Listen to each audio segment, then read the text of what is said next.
Welcome back.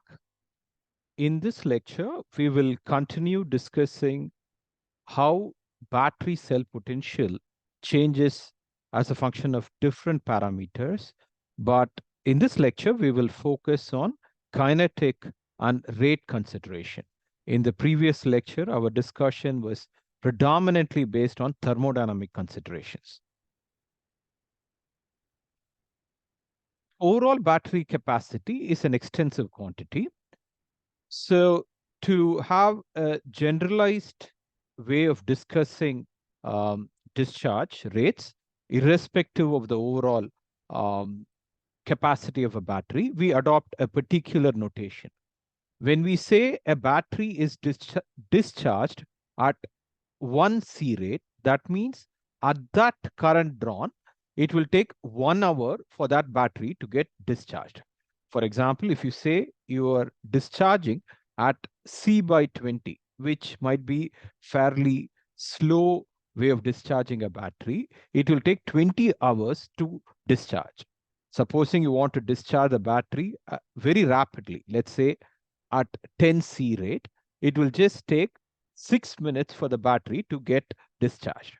So this way of indicating discharge rates is independent of the overall capacity of a battery. Typically, when we do charge discharge testing in our lab, we adopt a discharge rate of C by 10. So this notation, C rate, you should be familiar because this would often be referred to in the literature.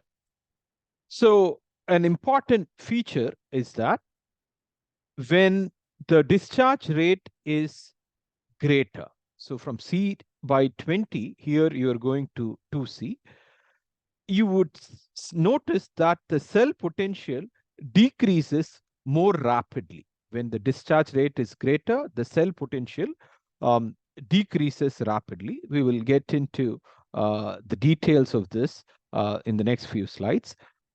And what other thing I want you to notice is that we are plotting the cell potential only to a particular point. Why is that? Because a typical battery is operated more or less only till this region. We want to be drawing current, but at some reasonable voltages, and below a particular voltage, we do not want to be drawing current. So in this case, for example, this cutoff voltage could be 1.7. So as you can see that the cell potential, in this case, cell potential is plotted in the y-axis, capacity is plotted in the x-axis. So the main thing to notice here is if you discharge at faster rate, you get to the cutoff potential at a lesser capacity. Only 0.4 of the total capacity, 40% of the total capacity is utilized when you discharge at 2C rate.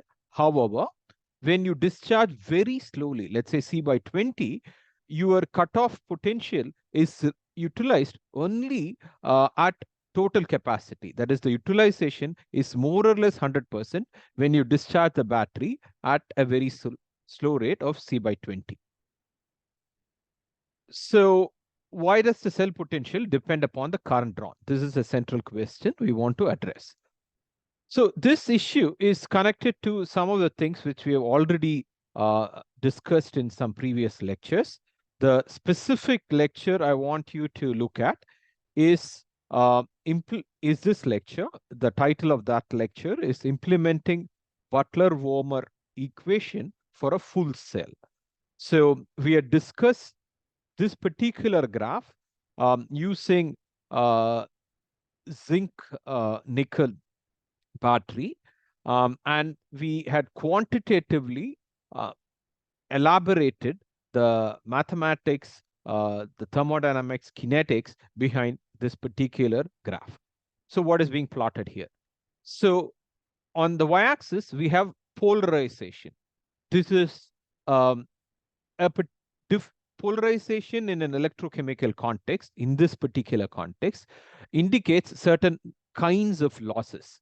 On the x-axis, we are plotting current density, ampere per meter squared of this is the area of the electrode.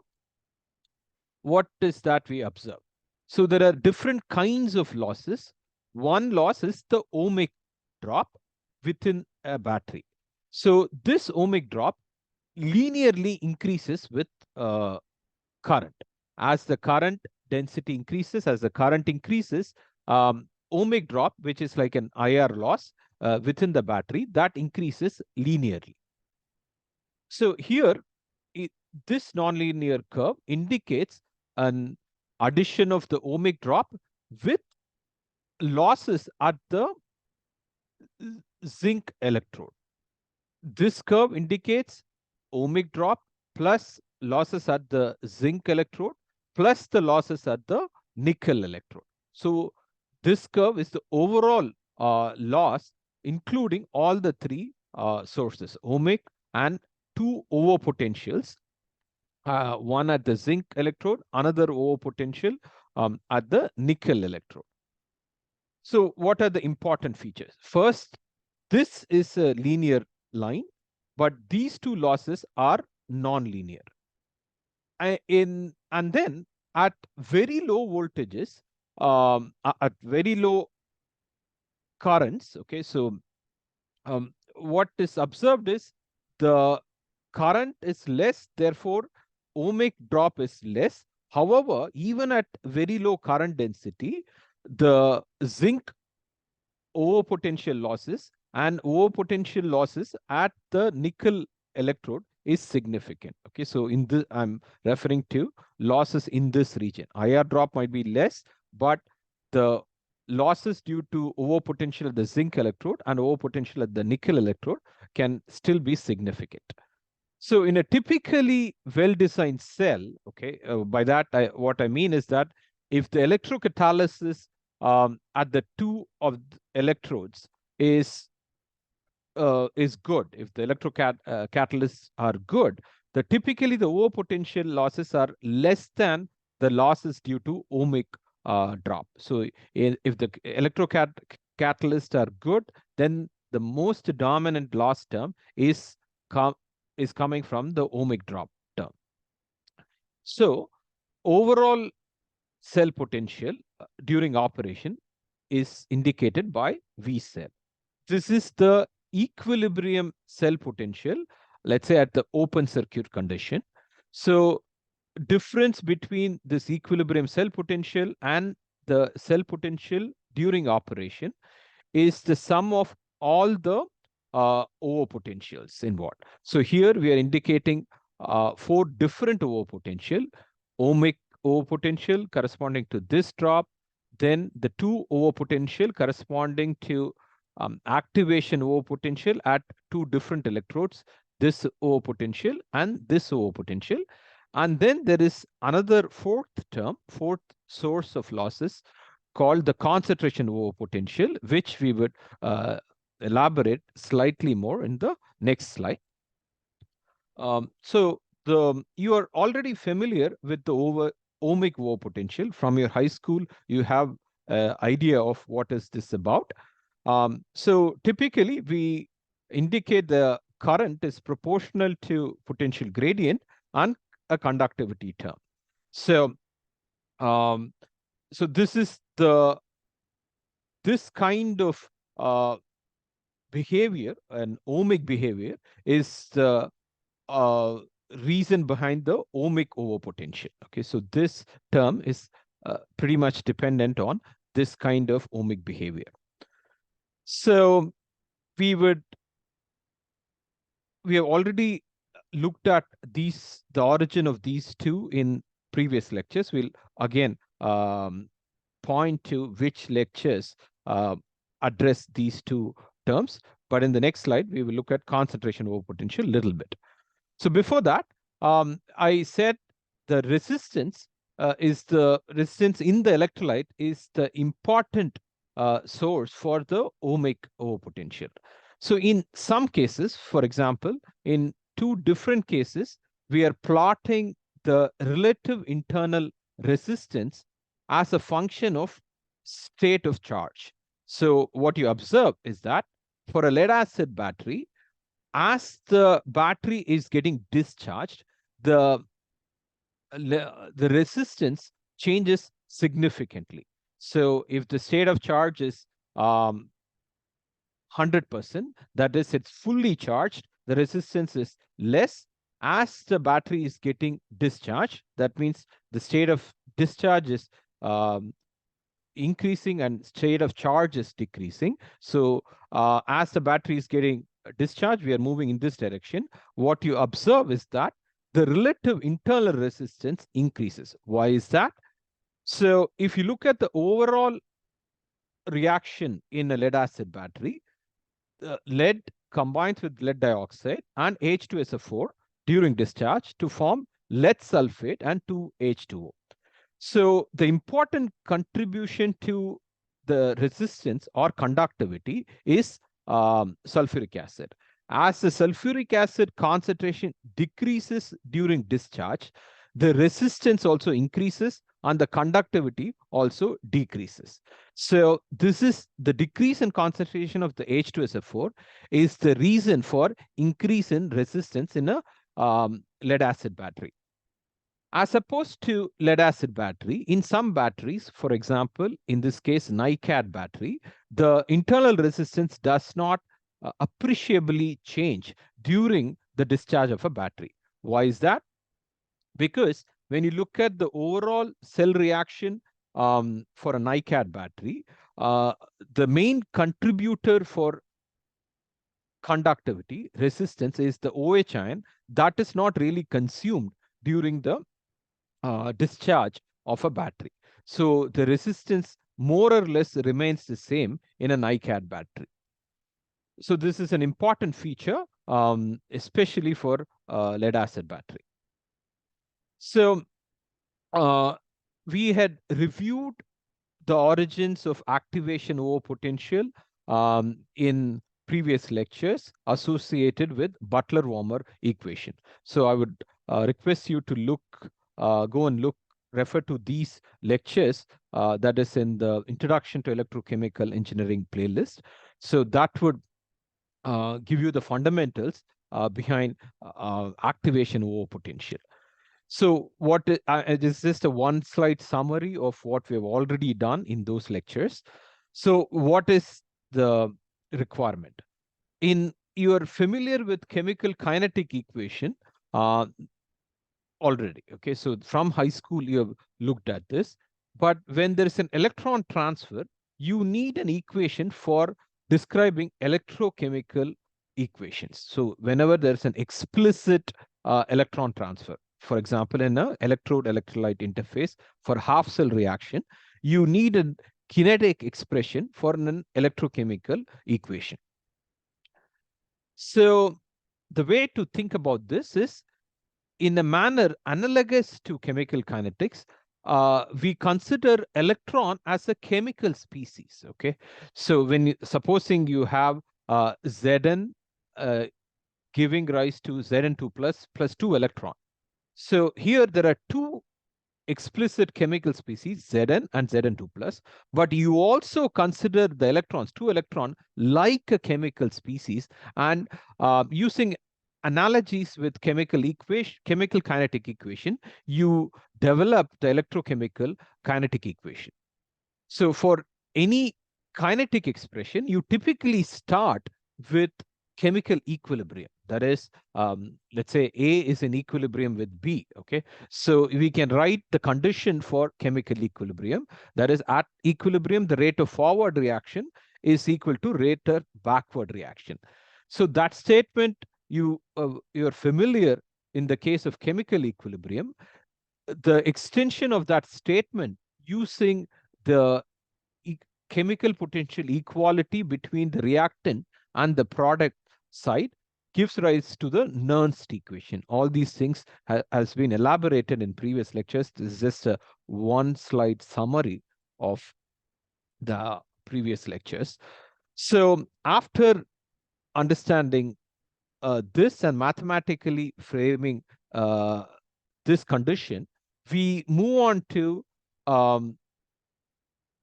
developing the rate equation based on activation barrier. So this is typically done using Arrhenius equation in simple chemical kinetics. So that is why the exponential form is prevalent in all electrochemical kinetic equations. So the extension of uh, these forms of equation to electrochemical systems or electrochemical half reaction gives rise to the Butler-Warmer equation. So this is a form of Butler-Warmer equation. So again, you have some explicit chemical species here. Okay, so O and R is indicative of something is getting oxidized and reduced. Um, what is non-trivial here is that the concentration or the activity of the electrons in the electrode is also represented using these terms, okay, that are indicated in the red font, and which in turn depends upon the electrode potential.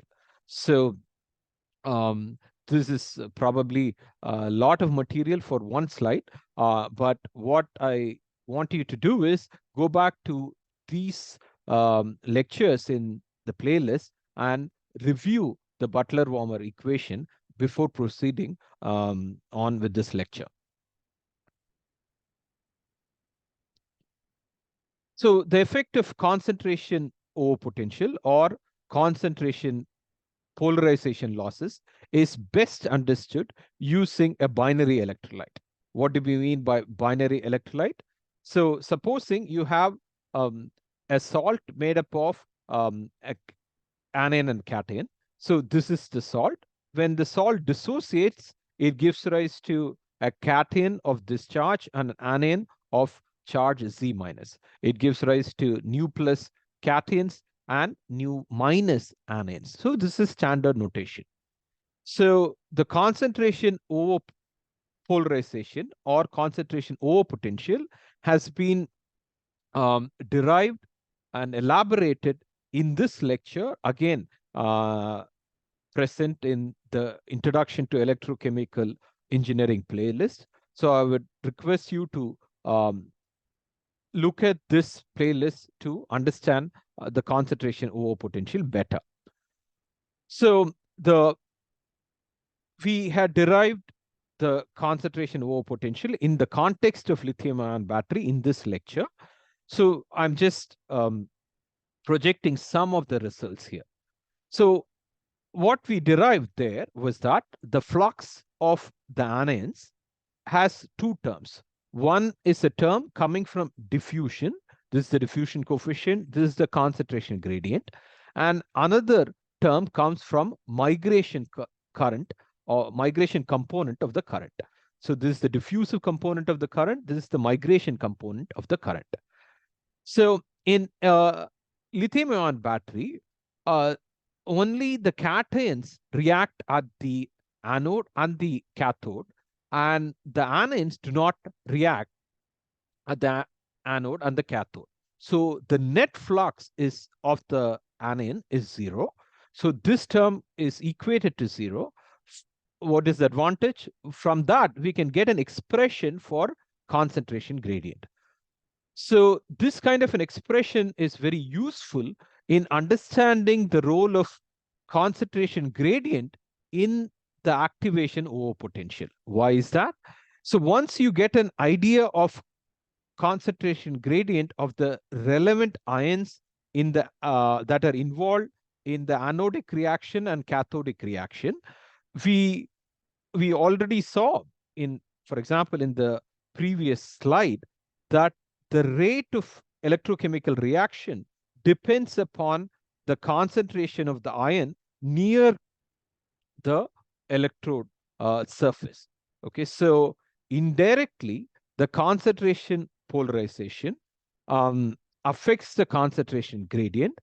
Once the concentration gradient is known, the concentration near the electrolyte interface is known, and if the concentration is very less, the rate of reaction is also, rate of electrochemical reaction is also very less. So this aspects of concentration polarization is elaborated here, and how the concentration affects the rate of reaction is elaborated in this lecture. So again, before proceeding further, please go through these lectures so that the rest of the lectures, less of the lecture is clear. So let's get back to battery characteristics. So we were trying to elaborate on the feature that the battery capacity is less if discharged faster. So the central point is that if the current density is greater, your losses, in this case, ohmic loss or potential loss at the two electrode is greater. Therefore, the overall losses or overall polarization is greater, because of which the cell potential decrease is also more rapid at greater discharge rates. So I'm sure there are questions with respect to all these notions. So there are two kinds of questions. First, there are questions with respect to previously covered material. So first you should go there to go to those lectures, revise, and then probably how to connect that material to this feature can be later understood. So, all right, let's go further, move on. So there are empirical equation to sort of fit the decrease in potential with increasing discharge rates. So this was first illustrated using a lead acid battery, and the equation that was derived is called Peucurt equation. So this models the reduction in capacity when the current density or the discharge rate is greater than specified discharge rate. If you supposing your specification is at specification of the battery is done at a particular current density, and you are operating that particular battery at a higher discharge rate, current, you're drawing current at a higher rate, more than this rate, then this number is greater than this number. So this tip K takes these values. So what you would see is that your capacity is going to be less than what was obtained using the specified current density. So this feature is empirically captured using these fitted equations. This is not derived from very fundamental point of view. This is derived using a set of experiments, and this kind of empirical equations is useful for designing battery systems. So if you want to derive this in a more fundamental manner, what you should be capable of fitting is first develop more physico-chemical equation and try to fit the functional form for the cell voltage of a cell. So this has different components. This is the equilibrium cell potential. This is the IR drop. And there are terms which the exponential term is related to activation O potential and so on. Okay, so this involves a lot of physics. This equation is called Shepard equation. This is lesser fitted constants and more physics that is employed into this into deriving this form of equation. So these kinds of equations are again helpful in designing the designing battery systems because you want to be discharging the battery at different current rates. So how the voltage varies, capacity varies as you change the amount of current that is drawn out of the battery. That's a useful quantitative measure to model the battery behavior. So cell potential also changes with temperature. Typically, the cell potential increases with temperature. So this seems to be a useful thing, but let's look at the complete situation. Why is that? Why does the cell potential increase with temperature? These are all activated processes, right? So when you have activated processes, the O potential associated with the activated processes typically decreases with temperature. This is a this is advantageous. However, there is a particular feature of the batteries, which we will elaborate in the next few lectures, called self-discharge. That is, even when the current is not drawn from a battery, that is, the battery is in open circuit condition, the voltage of the battery slowly decreases. That property of the battery is called self-discharge. Typically, self-discharge increases with temperature.